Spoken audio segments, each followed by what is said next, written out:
Oklahoma Newsroom. This is an OSU update with Kyle Fredrickson. I'm Jenny Carlson. Kyle, the Cowboys back on the spring football practice trek this week after spring break last week, so lots to watch for as they get going. And defense is kind of an interesting area because had a lot of newcomers last year and yet still lost some guys that are going to be kind of difficult to replace. Right. The Cowboys are certainly happy with the depth that they returned this year, and especially on the defensive side of the ball. They only lose 4 starters from a year ago. One of those guys being Larry Stevens, the safety, who should figure to be replaced pretty easily by Trey Flowers, a guy who saw plenty of time in the defensive backfield this year. But one area of concern that Cowboys fans have to be wondering about going into the spring here is defensive tackle.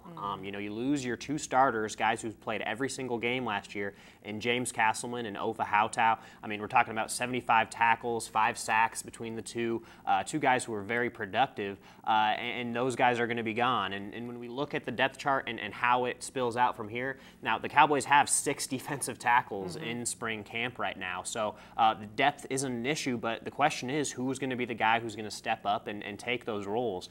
Early on, I think that there's a couple guys who have a bit of an inside track, and Billy Lavini and Vincent Davis, 2 sophomores who played sparingly last year in kind of that deep rotation of defensive linemen that the Cowboys had.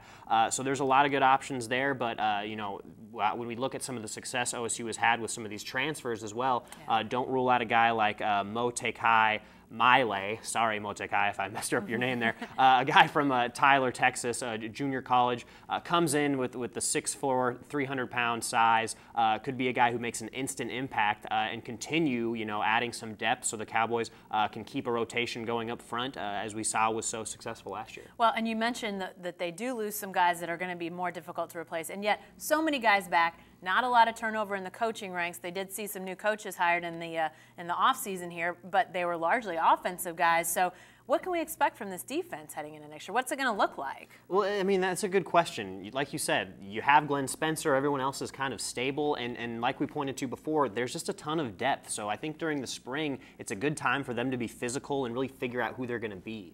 You know, it was interesting talking with Glenn Spencer when we spoke with the new coaches a couple weeks ago about that depth. You know, he had mentioned that last year this time, he had 1 star linebacker, and he was a guy who was playing every single snap during the spring, and that was Seth Jacobs. He doesn't even play that position anymore. He moved over to the weak side when Josh Furman came in. So, you know, that's another position that's going to be really interesting to see how it unfolds.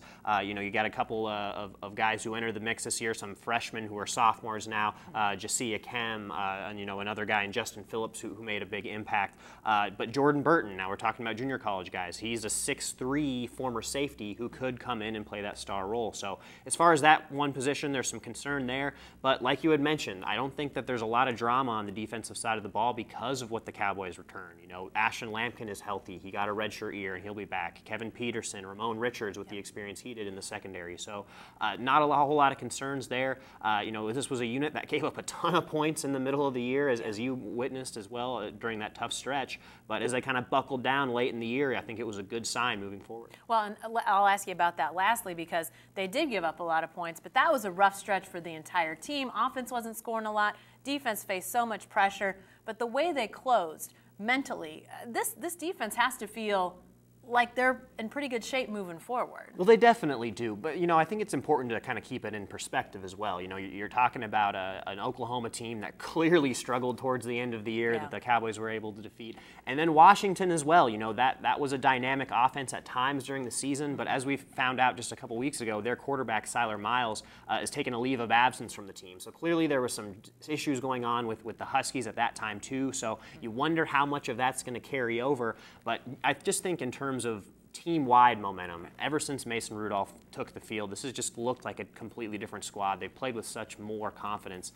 And the good thing about the defense heading into this year is they don't face the gauntlet of non-conference scheduling. They don't go against a Florida State. You know, they get a Central Michigan, a Central Arkansas. You know, that'll give them some time to adjust and mesh and really figure out those roles by the time the conference season rolls around. All right, thanks, Kyle. Be sure to stay with the best coverage team anywhere at newsok.com and every day in the Oklahoma.